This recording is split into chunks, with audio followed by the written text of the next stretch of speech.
Bom dia e bem-vindos a mais um episódio do UP Talks, hoje com o meu amigo e grande advogado Juliano Madalena. A gente vai falar dele daqui a pouco um pouquinho mais. Esse é um programa que tem o patrocínio da Intel e a gente também vai falar dos novos processadores Intel Core Ultra 2 daqui a pouco. Então queria começar dando boas-vindas ao Juliano. O Juliano é uma celebridade do direito digital, é até engraçado andar com ele em eventos jurídicos, todo mundo vem, professor Juliano, professor Juliano. E ele está aqui hoje porque a gente tem muitas coisas para falar, né? Juliano é professor, doutor, programador, uma pessoa de uma criatividade profunda e que entende muito de tecnologia. Eu acho que é isso que diferencia, talvez, o Juliano de outros bons advogados de direito digital. E eu queria começar, Juliano, com uma pergunta já, que é a seguinte: inteligência artificial, videogames imersivos, mundos digitais, tecnologias que mudam o conceito do que a gente conhecia, do que é possível, do que não é possível, do que é verdade ou do que não é verdade. Como é que o direito interage com esse novo mundo? Bom, Alex, obrigado primeiro pelo convite, é um prazer, estou muito feliz aqui de estar contigo, com a Intel, com todos os teus patrocinadores e apoiadores. O direito ele tem um desafio em relação à tecnologia que é justamente o compasso, ou seja, nós nos movemos de uma forma muito diferente em comparação com a tecnologia. Enquanto a tecnologia ela traz saltos bastante rápidos e com algumas características diferentes, o direito tem todo um processo de convencimento, de aculturamento, de desenvolvimento social, até você ter aderência a algum determinado tema jurídico e tê-lo como pronto. Já a tecnologia não, a gente tem os famosos MVPs, a gente tem a inovação e as características próprias dessa imaterialidade, da transnacionalidade, elas desafiam o direito. Então, o direito ele responde hoje, e isso é importante que se diga, de uma forma geral no mundo. Nós não estamos falando de um problema do Brasil, estamos falando de duas ciências ou dois setores que necessitam interagir, mas que possuem características particulares desafiadoras. Tem uma outra questão relacionada à tecnologia que é muito interessante quando nós estamos falando, por exemplo, nessas revoluções tecnológicas todas, e essa expressão revolução ela é interessante. Porque no direito e na história, quando nós falamos em revolução, nós falamos em barulho, nós falamos em movimentos sociais que causam barulho, que causam tormentas, que causam rupturas, que causam movimentos intensos sociais, mudanças de paradigmas duras, pessoas nas ruas, quedas de Estado, basílica e tudo mais. Na tecnologia, a revolução tem uma característica muito interessante: ela é silenciosa. A tecnologia não faz esse barulho todo para revolucionar. Então, ela vai chegando, interagindo com pessoas, vai nos dando features, tools, objetos que nós vamos achando interessante, vamos adquirindo, e quando nós observamos, nós estamos completamente vinculados a estas coisas digitais. E aí, a partir de agora, nós temos uma mudança social antropológica completamente diferente. Ou seja, ela não vem do Estado para a pessoa, mas vem da sociedade para o Estado e diz: olha, Estado, agora a realidade é essa, me receba e resolva os seus problemas burocráticos com essa realidade que eu estou pondo a você. Eu adorei a sua resposta, porque a sua resposta ela abre caminho para uma porção de questões que a gente discute normalmente e que eu gostaria de discutir hoje com o nosso público. E eu vou começar com uma que para mim é interessantíssima, que é o que eu chamo, por falta de nome melhor, desmaterialização da verdade. Então, até hoje, a verdade sempre se baseou na visão ou na memória de alguém e num conjunto de artefatos de áudio ou vídeo que eram meio que indiscutíveis. Então, se você tem a voz de alguém dizendo alguma coisa, você pode alegar que esta pessoa tinha sua opinião porque está expresso aqui. E se você tem uma imagem de alguém entrando ou saindo de um lugar, ou visto com alguém, ou realizando alguma coisa e dizendo alguma outra coisa, você também tinha uma prova meio que irrefutável que essa pessoa tinha aquela opinião. Você ainda pode dizer que está fora de contexto, mas não é disso que eu quero tratar aqui, não é do contexto. O fato é que a gente entrou numa era em que eu posso fazer absolutamente qualquer pessoa dizer qualquer coisa. Eu posso pegar 30 segundos da voz do Juliano aqui nesse podcast e fazer o Juliano dizer absolutamente qualquer coisa que eu queira, que você está envolvido com uma facção criminosa, ou que você está fugindo para algum lugar, ou que você está desviando uma quantidade de dinheiro, e vai ser muito difícil provar que essa voz do Juliano não é a voz do Juliano. A mesma coisa pode ser feito com vídeos. Eu posso pegar o seu rosto, colocar numa imagem qualquer, num conjunto de ações qualquer, e vai ser muito difícil e meio indistinguível para uma pessoa normal e, eventualmente, até para um perito dizer que isto não existe mais, que isso não é desta maneira. Como é que o direito trata isso, ou começa a tratar isso, ou começa a ter esta preocupação? Olha, o conceito de verdade no direito é um conceito um pouco distinto do que nós temos, digamos, na sociologia ou na própria filosofia. O direito trabalha com duas espécies, digamos, de verdade, né? Uma verdade material e uma verdade formal. O que nos interessa do ponto de vista jurídico, que é a sua pergunta, é o que nós chamamos de verdade formal. Por qual razão? Porque eu preciso transformar esses artefatos, digamos, ou esta busca por esta verdade em um contexto que tenha concedido às pessoas que estão buscando esta verdade a oportunidade de discutir justamente se esta verdade corresponde a essa verdade material. Ou seja, a verdade formal é uma verdade processual. Quando nós estamos falando em verdades no direito, como você trouxe alguns exemplos, eventualmente um procedimento que tenha uma prova, que apareça um áudio, que apareça um vídeo. Aquela verdade, aquele vídeo ou aquele artefato realmente corresponde à verdade? Bom, nós vamos então entregar, o Estado juiz, digamos, vai entregar às partes a oportunidade de, em um processo, buscar se efetivamente aqueles fatos aconteceram. E aí é matéria de prova. Nós temos um jargão no direito, são as chamadas todas as provas admitidas em direito. E aí aqui vem uma questão interessante em matéria de tecnologia, que diz respeito às provas periciais, ou seja, eu vou poder periciar o áudio, eu vou poder periciar o vídeo. Por mais que nós saibamos que com a inteligência artificial, com a tecnologia, capacidade de processamento atual e, digamos, uma mente imbuída de criar um artefato inverídico, a perícia também é desafiada, né? Então, é importante. Como é que o direito trabalha? Como sempre trabalhou. Aqui não muda muito. O direito vai lhe conceder vista às partes, como nós falamos no direito. Ou seja, está aqui um fato que imputaram a você, é verdade ou não é? E agora utilize os meios para trazer. Como desde, por exemplo, prova testemunhal, prova documental, prova pericial. Ao final, e é isso que importa, ao final a sentença vai apontar uma verdade. E aí o que eu quero destacar.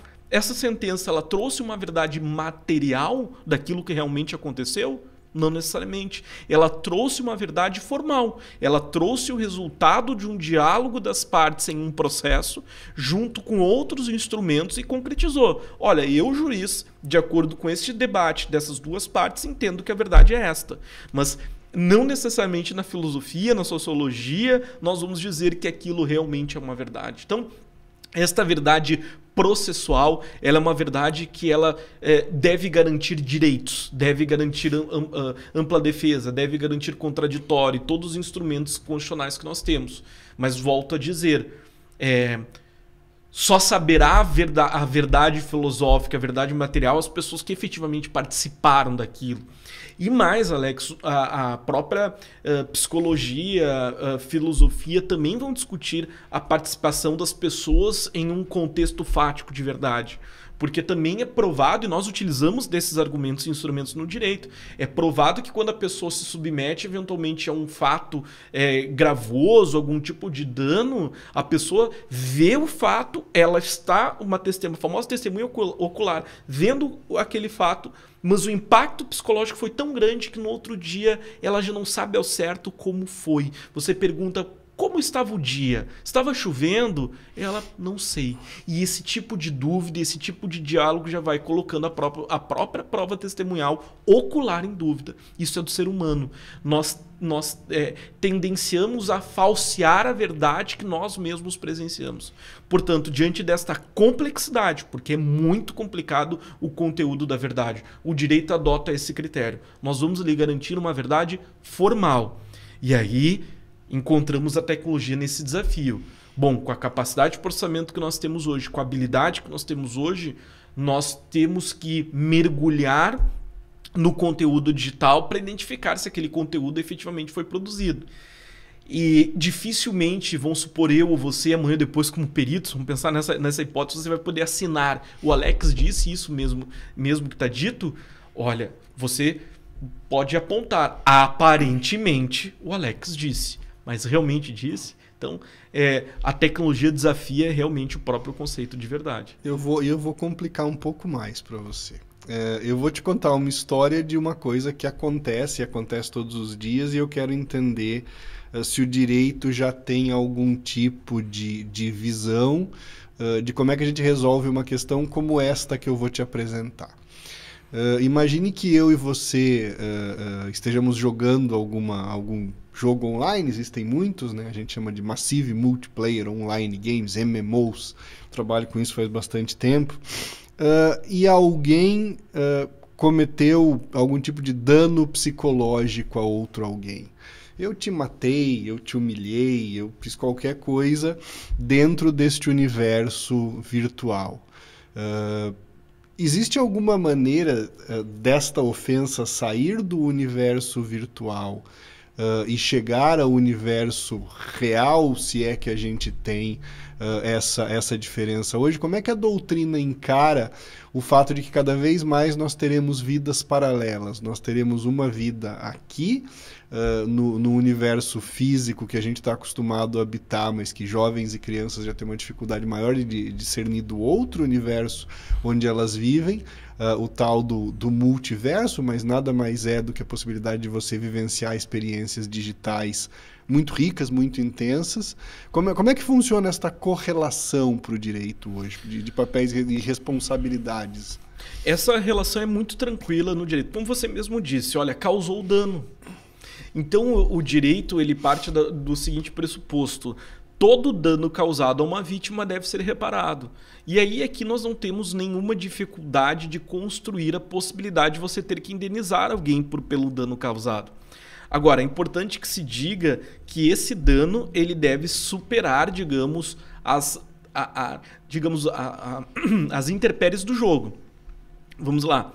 O jogo ele coloca dois personagens em um campo de batalha em que um sairá perdedor. Esta é a regra do jogo. Ok, um sairá perdedor, que nem um jogo de futebol. Você pode ir feliz torcendo no estádio e sair triste.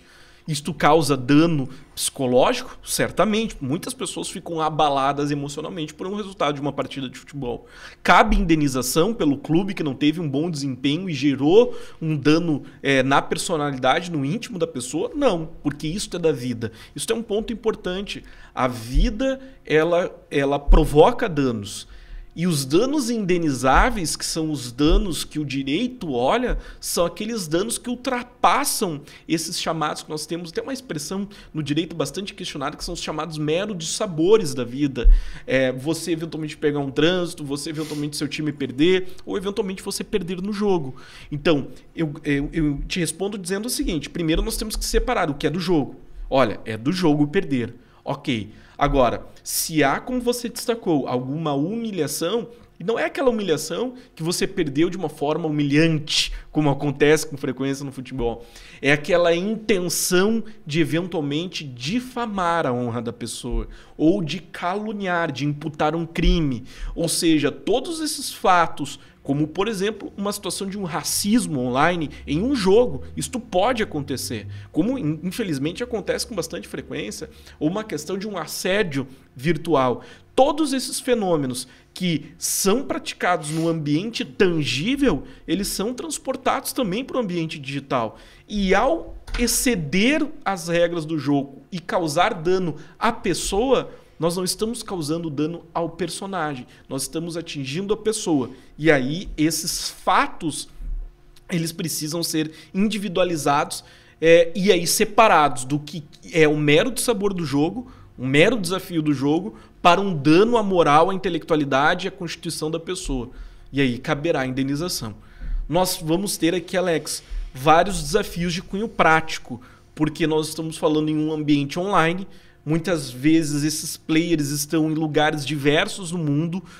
A internet ela é marcada pela descentralização e aí começa todo um desafio jurídico de tornar estes danos digitais em sentenças concretas e, mais do que concretas, eficazes, capazes de gerar efeitos no mundo real. E aí a gente vai entrar então na seara de legislação. Então a gente vai entrar na seara da PL 2338, e eu sei que você é um participante ativo na redação e na discussão dessa proposta legislativa. E a primeira pergunta que eu faço para as muitas pessoas de tecnologia que me escutam, e muito menos de direito, é: por que a gente precisa de uma legislação específica para a inteligência artificial? Olha, na verdade, assim, nós precisamos de legislação.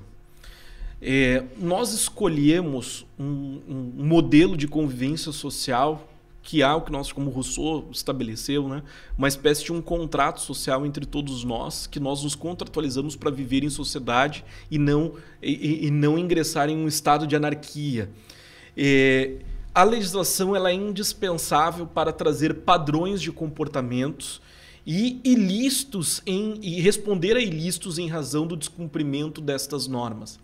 É interessante, Alex, porque sempre quando nós falamos em legislação e tecnologia, em especial em tecnologia digital como a internet, logo quando começam as discussões da internet, nos anos 50, anos 60, os pioneiros, digamos, da internet, da revolução digital, muitos deles, inclusive, escreviam cartas abertas para todos no seguinte sentido: nós não queremos regulação. A internet e o mundo digital deve ser um espaço de não direito.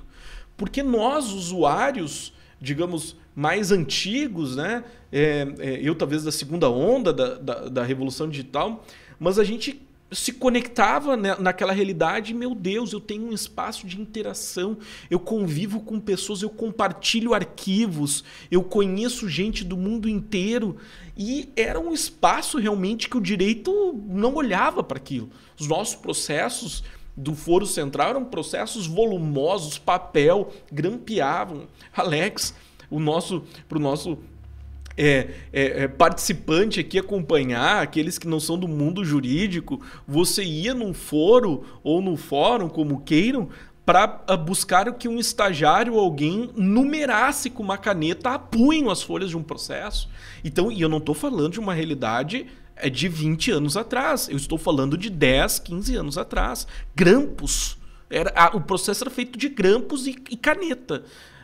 Inclusive, em alguns locais ainda temos essa realidade. Como é que o direito vê isso? Então, basicamente, nós como sociedade, como pessoas, começamos, isso é natural, começamos a levar todos os nossos comportamentos para o ambiente digital. Os comportamentos maravilhosos que nós temos em sociedade e os não tão bons assim. Por essa razão que o direito ele passa a se interessar pelo ambiente digital, passa a se interessar pela inteligência artificial e diz: olha, eu tenho que regular este ambiente também, porque nós não estamos falando aqui em um passeio ao parque. Como você mesmo disse, no questionamento anterior. A inteligência artificial é uma ferramenta, é uma tecnologia que não é tão nova assim, mas hoje a empregabilidade da inteligência artificial, que lá quando Alan Turing criou o famoso artigo, né, a arte de computar, a computação de números, na ideia de tentar mimetizar o comportamento do cérebro humano, hoje nós temos a capacidade de reviver pessoas e de constituir histórias de vida que eventualmente não aconteceram. Então a ruptura social que a inteligência artificial possui, a capacidade de promover, é muito intensa. Bom, será que eu não preciso regular isto? Sim. Então, vários exemplos de necessidade de regulação que nós temos, como, por exemplo, o que é inteligência artificial perante o direito? Como que nós vamos regular? Mas vamos lá, claro. Vamos devagar.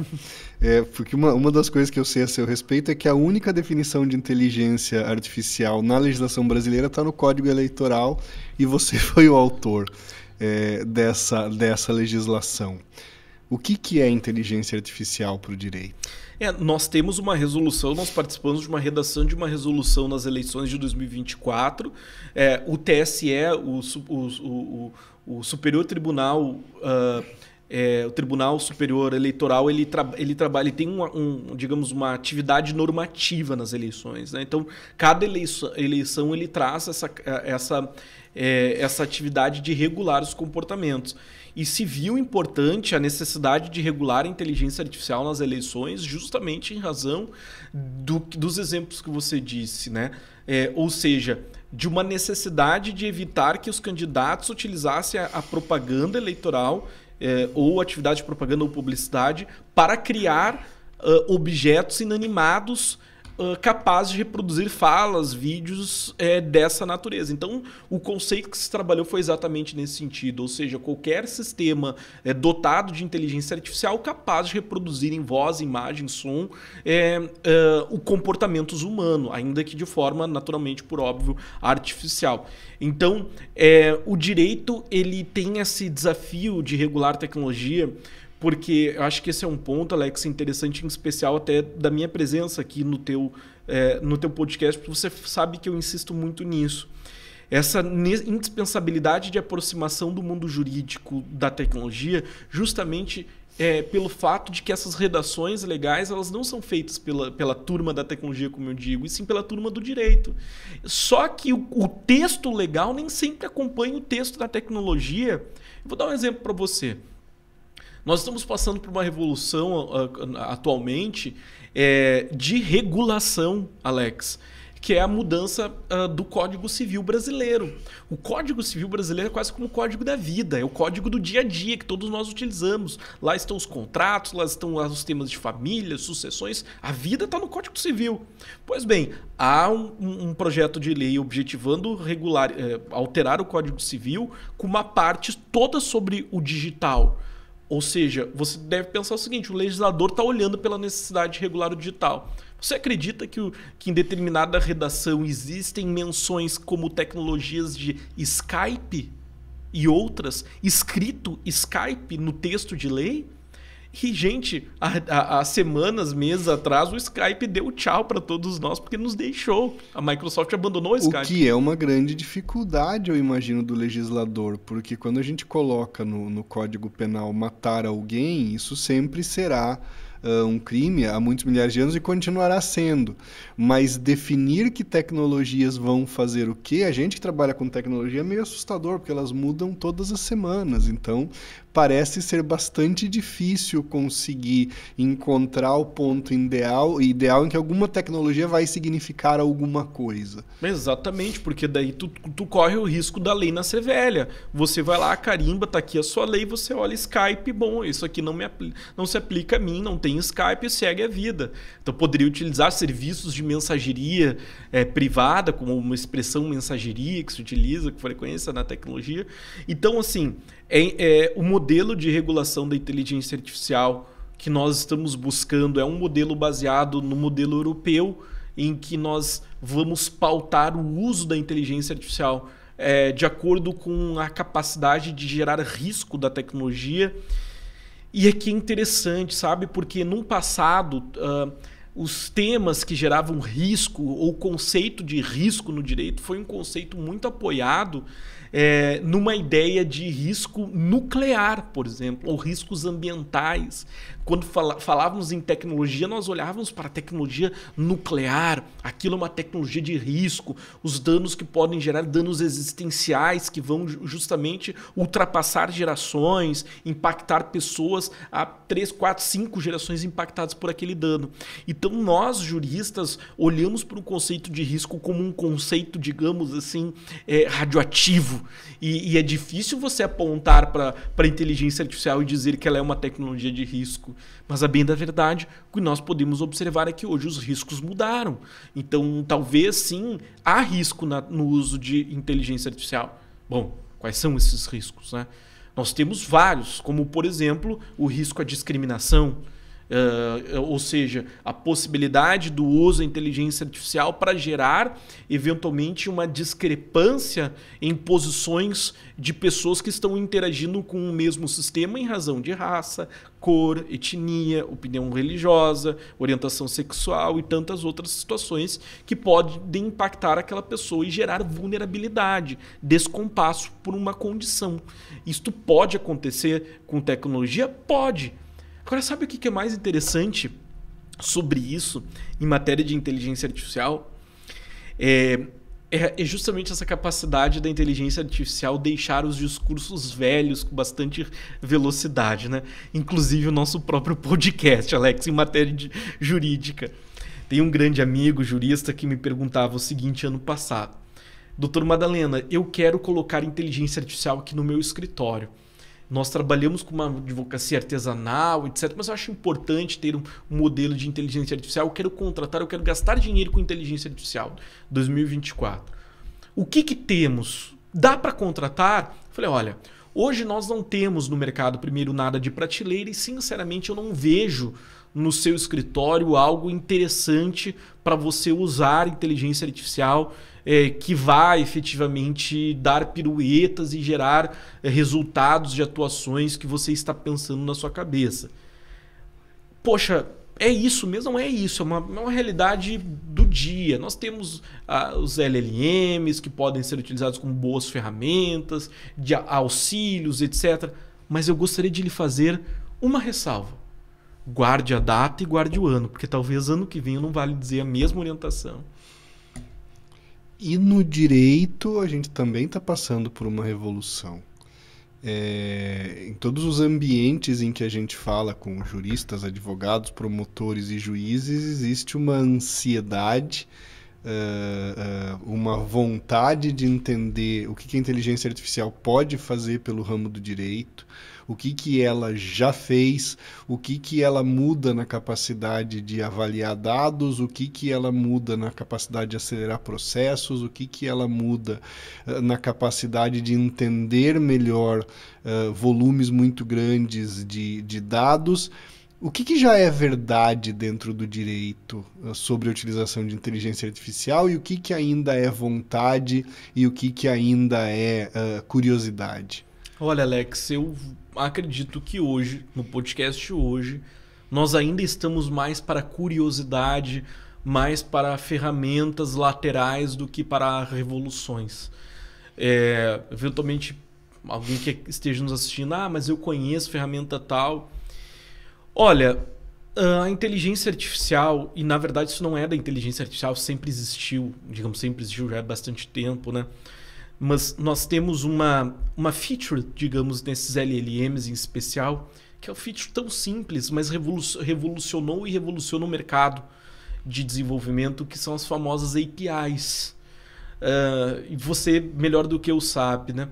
Poxa, eu no meu escritório de advocacia posso chamar a UP para desenvolver uma inteligência artificial, um modelo de IA, e a UP tem todas as condições de fazer isso, ou a UP pode me dar um cardápio de modelos que eu posso utilizar conectando e plugando o meu cartão de crédito e ajustando esses modelos para a minha realidade. Então, vejam, o que nós temos hoje é um cardápio à disposição das pessoas, mas me parece que os produtos ainda não estão explorando adequadamente ou profundamente tudo que estas tecnologias nos oferecem. Então, conversar com chatbot não é algo tão revolucionário, né? A UP mesmo faz isso há muitos anos. O que o jurista quer, como você diz, né? O interessante, Alex, é que nós somos muito... assim, o desejo do mercado... Isso é um ponto interessante. O desejo do mercado jurídico para a tecnologia é um desejo, ou até eu posso dizer, é uma sede insaciável. Diferente da medicina, que sempre esteve muito acostumada com tecnologia, com tools. A tecnologia do jurista sempre foi o papel e a caneta. O médico não, ele já entra e já sai da faculdade gastando com tecnologia. O direito ele demora sempre para aderir à tecnologia e quando quer, ele quer simplesmente tudo. Só que o salto de um chatbot para um aplicativo que gere petições perfeitas é um salto bastante grande. O chat, eventualmente, de um programa de automação com um pouquinho de ar para um procedimento que gere sentenças é algo grande. Então, eu acho que o direito, ele, digamos, muitas vezes culpa as empresas de tecnologia no seguinte sentido: chamam grandes players do negócio e diz: Alex, cadê o meu sistema que gere sentenças? Alex, cadê o sistema que gere petições? Que gerem... mas tem um escritório que tem um sistema que tem... Mas é um. Isso não está vulgarizado. É importante que se diga, a tecnologia só pega quando se vulgariza. Então, assim, nós não temos de massa a opção de grandes tecnologias para o mundo jurídico.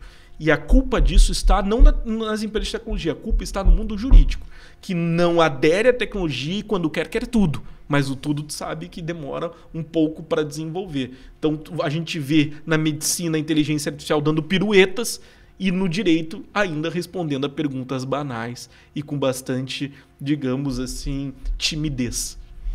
Então, aproveitando para dizer que esse é um programa patrocinado pela Intel, principalmente pelos processadores novos, processadores Core 2 Ultra, mais rápidos, muito mais eficientes do ponto de vista de energia e que trazem funções ligadas à inteligência artificial também de maneira muito mais rica. Então, sempre vale a pena ter um notebook com processadores Intel Core 2 Ultra. Mas vamos voltar então para a legislação. Eu quero voltar para a PL 2338. Qual é o caminho dessa legislação no Congresso nesse momento? Quais os obstáculos que você enxerga? Você me disse que essa é uma legislação muito parecida com a legislação europeia. Então é uma legislação voltada a tentar evitar riscos muito mais do que regular, é isso? Ela regula através de reconhecimento de riscos. Então ela vai criar uma espécie de uma pirâmide de risco, colocando lá no topo, eventualmente, situações que são vedadas, proibidas, vamos pensar assim, como a gente mencionou aqui, algoritmos que possam causar danos à pessoa humana. Deepfakes. E aí, na base, algoritmos mais permissivos, que usam IA.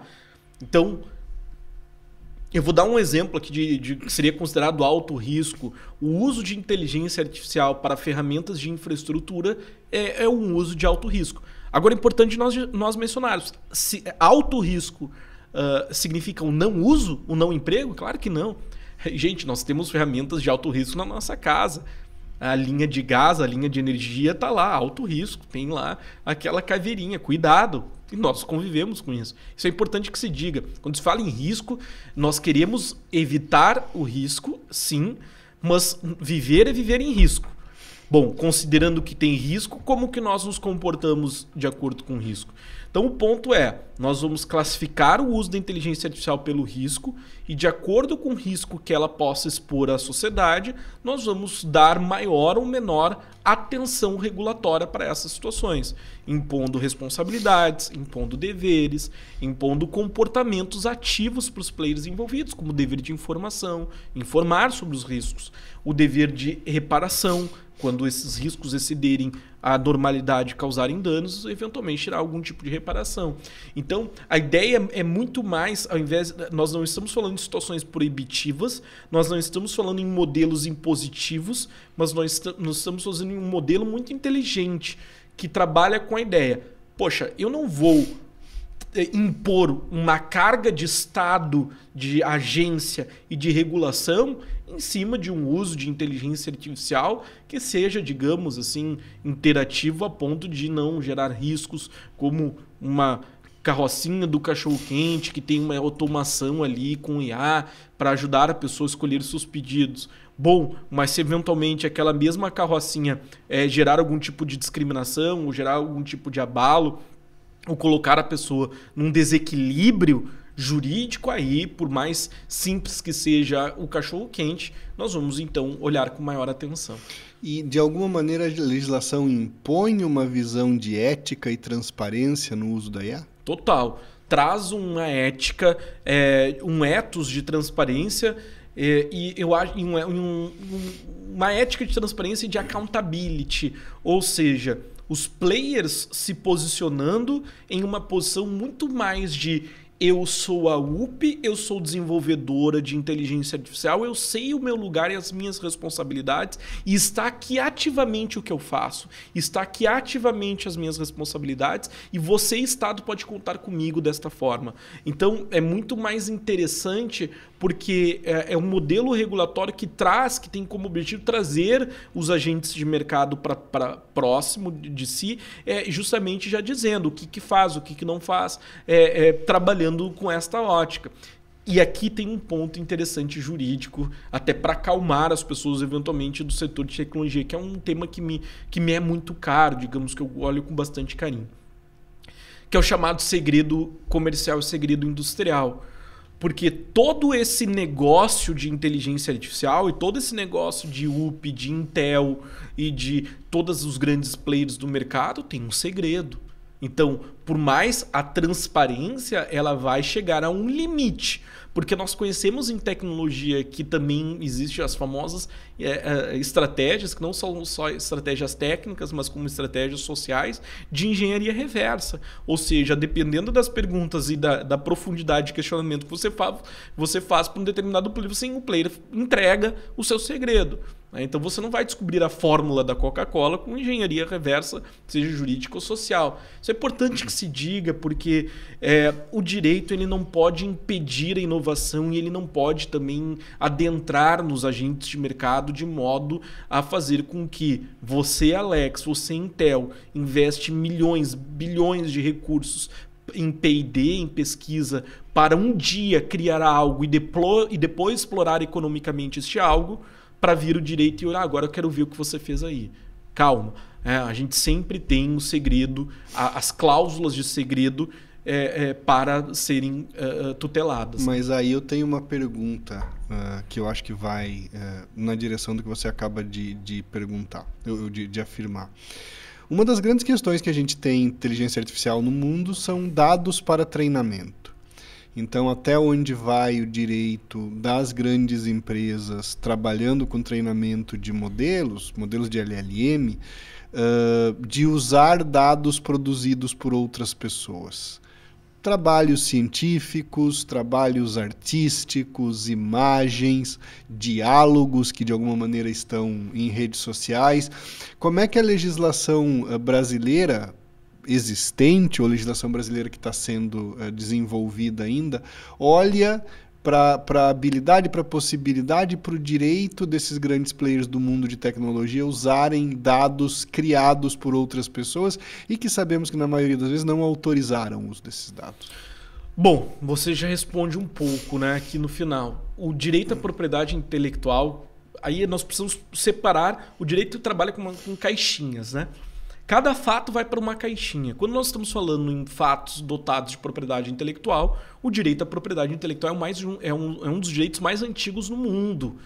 Nós temos resquício de proteção à tutela da criatividade humana desde tempos já da, digamos, pós-Idade Média.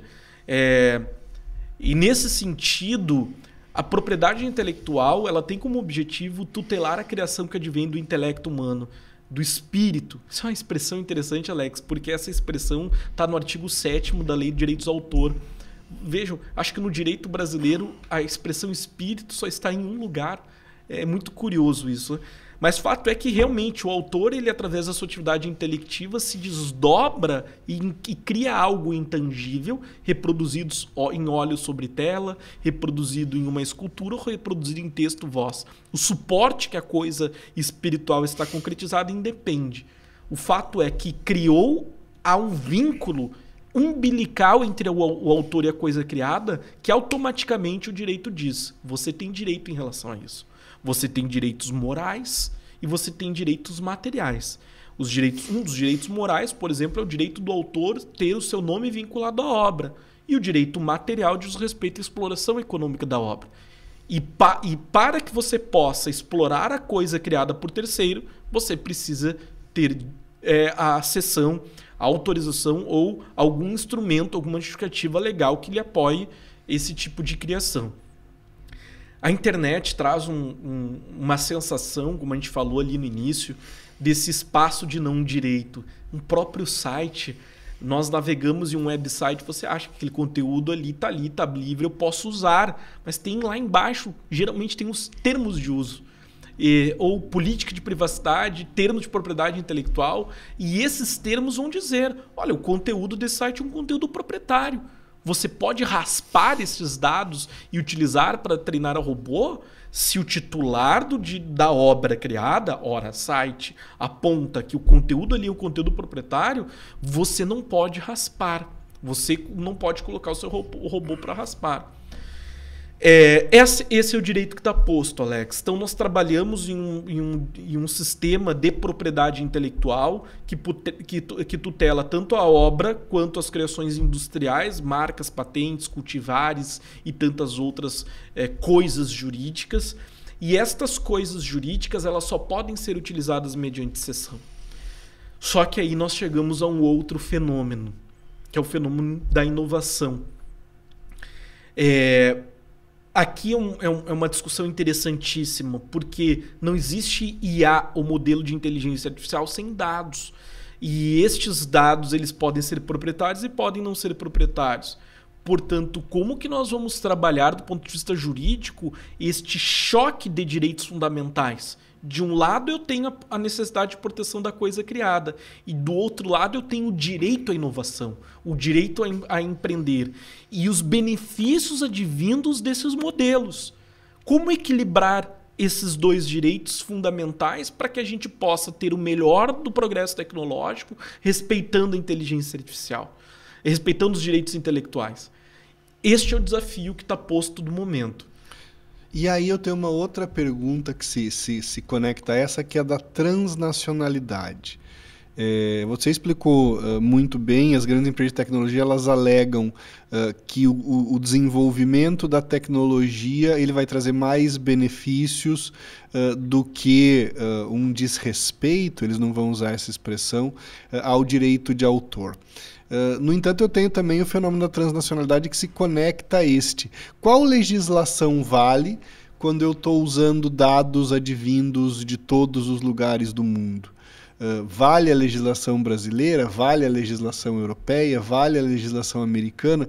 E isso, obviamente, não tem a ver apenas com esses dados para treinamento. Isso tem a ver com a maneira como modelos são disseminados ou produzidos. Isso tem a ver com o que a gente falou antes da responsabilidade civil sobre dano. Como é que a legislação hoje globalmente trata este fenômeno de que a tecnologia está em todos os lugares ao mesmo tempo e é absolutamente conectada? Olha, o fenômeno é transnacional, como a gente pode observar. Então, esse é um dos grandes desafios e capacidades mais interessantes que a internet, isso é fruto da internet, nos proporcionou. Que é nós interagirmos com pessoas e coisas que estão em outros lugares, em outras nações, sem a necessidade de transpor fronteiras territoriais.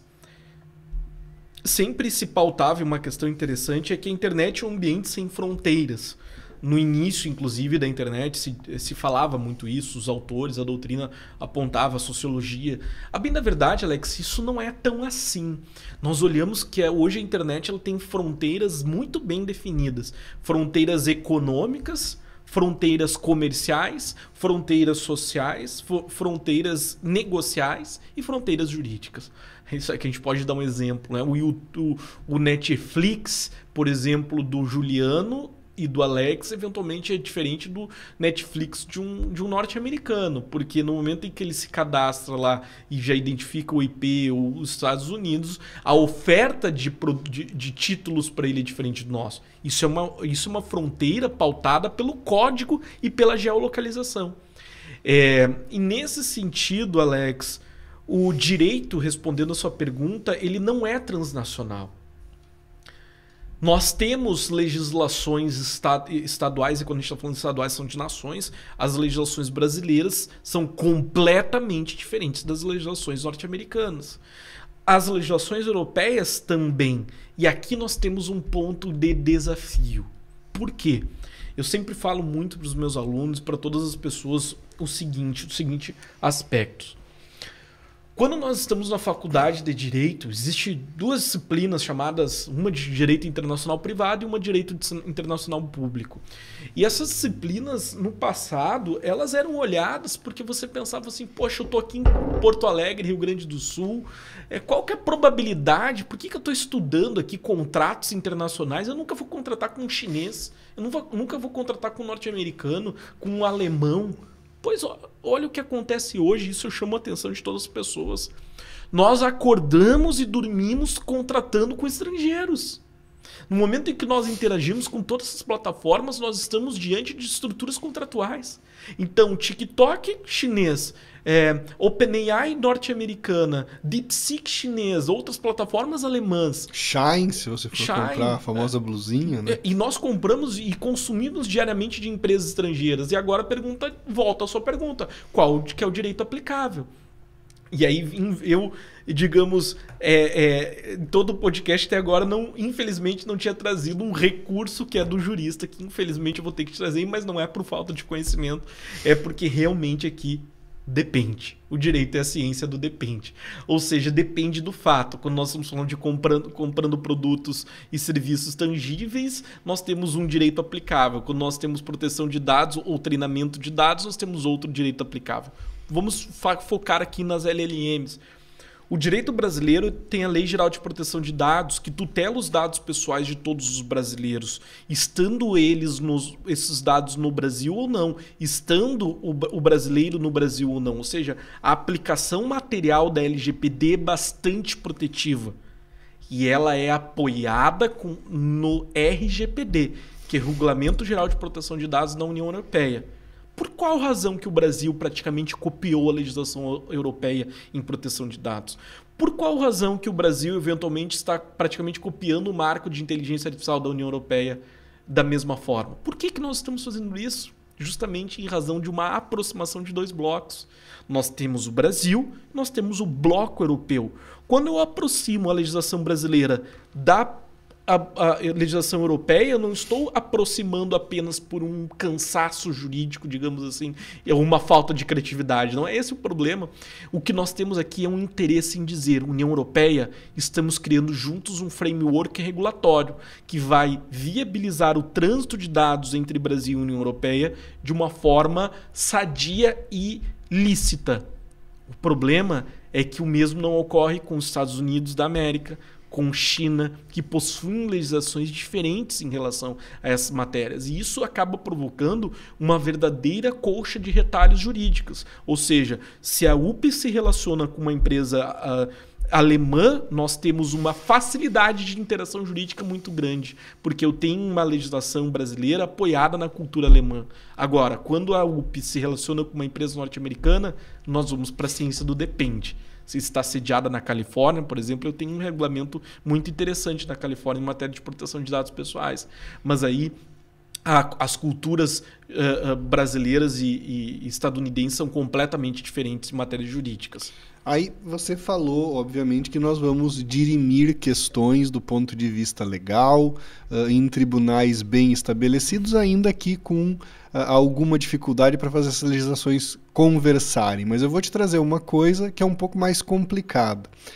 Além de ser um especialista em direito digital, você também é especialista em cybercrime. E quando a gente fala de crime, obviamente não existe nenhum interesse dos perpetradores em obedecer a legislação nenhuma, seja daqui, seja da Europa, da Alemanha, como você falou, ou da Califórnia. As pessoas se dão conta do volume, da importância e dos riscos que o cybercrime traz hoje para a sociedade? Hoje há uma preocupação muito maior. A cibersegurança sempre foi o patinho feio da tecnologia. Por qual razão? Porque custa. Tudo é custo e custa bastante. Então você vai desenvolver uma aplicação de cadastro. Por que se preocupar em cibersegurança se isso gera custo? E não estou falando só em custo financeiro, o famoso custo econômico de transação.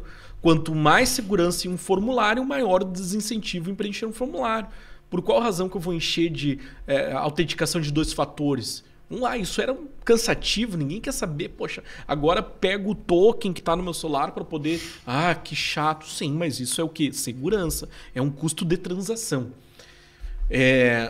Mas hoje a população ela está sentindo efetivamente, não só a população, e daí naturalmente as companhias estão olhando isso de uma forma bastante diferente.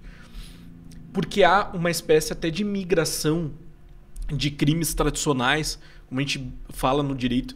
Existem os crimes do foro central, são os crimes conhecidos por todos. Basicamente o foro brasileiro os foros brasileiros estão cheios de tráfico, roubo, são os crimes contra a vida, contra a pessoa, ou o tráfico de drogas o que está lotando, sempre lota absolutamente tudo. Agora, o que acontece? Com o digital, que revoluciona as nossas vidas, revoluciona o crime também. Então, o uso de dados pessoais por criminosos para cometer os famosos golpes do Pix, o famoso furto, entre aspas, de identidade, em que alguém utiliza do seu nome, da sua foto, cria um número fake para tentar aplicar golpes, isso vem sendo feito com bastante frequência. E a partir disso, nós olhamos, Alex, uma maior preocupação, sim. Como que eu posso lhe comprovar isso? Nós já temos tipos penais próprios, como invasão de dispositivo informático, isso é um crime hoje. Nós temos a criação de delegacias especializadas em crimes digitais, forças-tarefas, seja da Polícia Federal, da Polícia Civil. Há uma preocupação muito grande com crimes contra criança e adolescente no ambiente digital. Então, assim, e por parte das companhias, um investimento muito mais pesado. Porque se observou o seguinte: se você não investe em cibersegurança na sua empresa, você está colocando a sua empresa a risco de parar. Literalmente. E é interessante, Alex, eu falo aqui, nós estamos no Rio Grande do Sul, que tem uma indústria calçadista bastante forte, com frequência o crime nos tira de casa independentemente do dia e hora, né? Contar um caso aqui, né? Certa vez eu fui atender um cliente do setor calçadista no final de semana, justamente porque a fábrica havia parado. Mas por qual razão uma fábrica de calçados para por um crime cibernético? Porque essa fábrica foi atacada por um ransomware, ou seja, os dados todos foram aprisionados e os sistemas, o banco de dados da fábrica foi aprisionado por um ransomware que estava cobrando em criptoativos lá uma fortuna. Só que, em razão do sistema digital parar, a esteira de produção parou. E aí você chega numa fábrica, vê lá todo aquele ambiente fabril. Por que eu falo isso? Que o ambiente fabril é um ambiente muito tangível. É um martelinho, é o trabalhador, é a sineta tocando, é uma revolução industrial sendo impactada pela digitalização. Por quê? Porque hoje as máquinas estão todas digitalizadas, os projetos dos calçados, a esteira de produção, o controle de insumos, do couro, é todo digital. O cara desenha o sapato, manda para a esteira de produção. Mas não se cuidou da cibersegurança. O que aconteceu? Aprisiona os dados e as pessoas ficam de braços cruzados. Então eu trago esse exemplo aqui para o nosso podcast, porque não é apenas a empresa digital que tem que olhar, mas em especial absolutamente todos. Hospitais com muita frequência são alvos de cyberataques. E vejam, isso pode levar à morte. Você aprisiona um banco de dados que gerencia a terapia medicamentosa de um paciente, você leva o paciente à morte. Então, nós temos assim uma preocupação bastante relevante hoje. A sociedade mudou muito em matéria de investimento, inclusive em cibersegurança, e isso hoje quiçá não vai ultrapassar o investimento em segurança privada no espaço tangível. Porque existem hoje literalmente fábricas de crimes digitais, tanto contra indivíduos quanto contra empresas e organizações. E falando de risco, quer dizer, o risco é um ataque a grids de energia, o risco são dados de Estado, o risco são, como sempre acontece, vazamento de informações pessoais de usuários, e aí que sim retroalimentam uma quantidade enorme de possibilidades de golpes contra pessoas. E aí uma outra pergunta. Você falou no começo da nossa conversa, e a gente está chegando no final dela, que a tecnologia silenciosamente foi penetrando na vida das pessoas. Então as pessoas foram buscando seus celulares e os seus celulares se conectando a redes sociais e as redes sociais se conectando a plataformas de conteúdo, e de repente a nossa vida está neste objeto retangular que carregamos. Como é que a legislação tenta regular a maneira como as grandes empresas produtoras de conteúdo influenciam, de certa maneira, a vida de um adulto numa eleição, por exemplo, mas principalmente nesse caso, como é que elas influenciam, ou como é que a gente regula a maneira como elas influenciam na vida de uma criança que está ali literalmente indefesa, porque ela nem sabe como é que é a vida sem este treco aqui. Então, como é que a gente tenta fazer, como é que a gente tenta manter a saúde mental das nossas crianças, dos nossos jovens, mas também dos nossos adultos, nessa época em que a tecnologia está no bolso de cada um de nós? Olha, a forma mais adequada, seja do ponto de vista jurídico, ou seja do ponto de vista até talvez social, é olharmos para os deveres que nós temos em relação a essas interações, mas em especial o chamado dever de informação. A informação ela é indispensável nesse tipo de sistemas. Ou seja, quando nós estamos diante de uma interação com inteligência artificial num momento eleitoral, nós precisamos ser informados que nós estamos diante de uma interação. A criança e o adolescente de igual forma. Mas o que nós precisamos fazer, Alex? Diante de cada fato, nós precisamos identificar qual a dose de assimetria que a tecnologia provoca na interação entre pessoas. No caso da criança e adolescente, o impacto é muito maior, porque a criança e adolescente são crianças e adolescentes, não só do ponto de vista jurídico, mas psicológico e médico, né, social, porque estão em fase de desenvolvimento. Então, várias características de formação de caráter, desafios pedagógicos, são próprios desta condição que todos nós passamos. E há assimetrias, e por essa razão que o Estatuto da Criança e Adolescente coloca aos pais responsáveis deveres. Pois bem, nós precisamos lembrar destes deveres e lembrarmos que o dever de cuidado, por exemplo, a criança e adolescente não está mais em cuidar ao atravessar a rua, aceitar doces de estranhos ou ficar até tarde à noite. Esses deveres que antes era uma preocupação que nós tínhamos com o olhar de fora, hoje precisam ser deslocados para o olhar de dentro. Afinal de contas, quando você menciona que nós estamos numa interação silenciosa em um celular ou em um computador, há uma falsa sensação de segurança, em que os pais acreditam que as crianças estão interagindo com ambientes seguros, mas nem sempre são situações seguras. Então, devem os pais observar os seus deveres que são inatos às suas condições de pais ou responsáveis, tanto para o ambiente tangível quanto para o ambiente digital. E aí é interessante porque os players da tecnologia muito bem contribuem para isso. Você lembra que no passado as ferramentas tecnológicas não faziam distinção de idade do ponto de vista de cadastro, não tinha essa preocupação no cadastro. Hoje, para além de ter essa preocupação no cadastro, também tem um monte de feature de controle parental, em que nós podemos habilitar este controle, esse cerceamento digital, protegendo as nossas crianças. E aí eu digo, Alex, inclusive de uma forma bastante interessante, eu sempre refleti muito isso, porque eu fui um jovem, uma criança criada no digital e sem nenhum limite de interação no digital. E ficava questionando quando começaram a surgir esses controles parentais. Poxa, será que eu vou habilitar isso para minhas filhas, meus filhos? Vou fazer isso? Hoje não há esse tipo de questionamento, é um dever dos pais.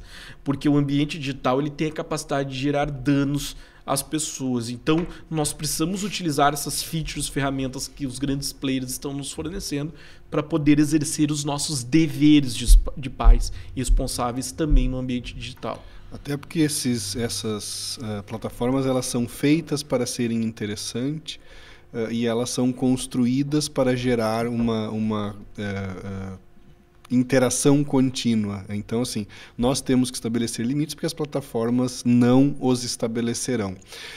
O que mais que você acha interessante do ponto de vista de desafios da legislação brasileira, particularmente agora nesse mundo da IA generativa? Porque eu acho que quando a gente começou a discutir legislação de inteligência artificial, a gente não tinha ferramentas tão poderosas, ferramentas capazes de mimetizar o comportamento humano. Como é que isso afeta a legislação trabalhista, por exemplo, brasileira?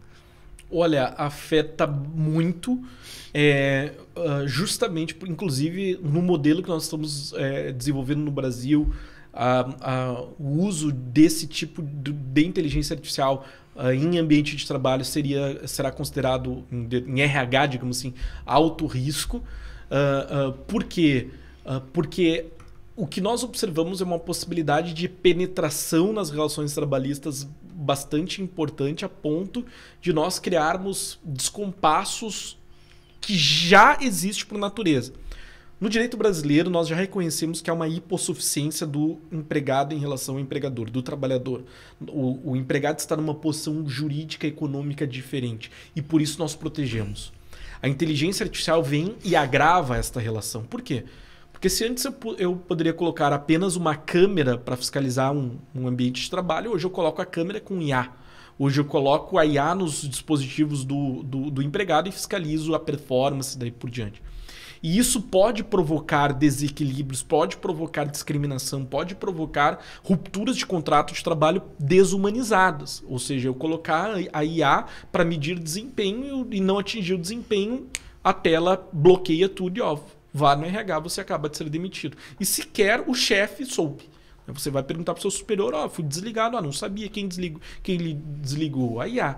Então, realmente, a criatividade humana do empregador, do uso da IA no ambiente de trabalho, ela tem que ser medida e nós precisamos colocar alguns guardrails aqui éticos, justamente para não utilizarmos a IA de forma a prejudicar e desumanizar a relação.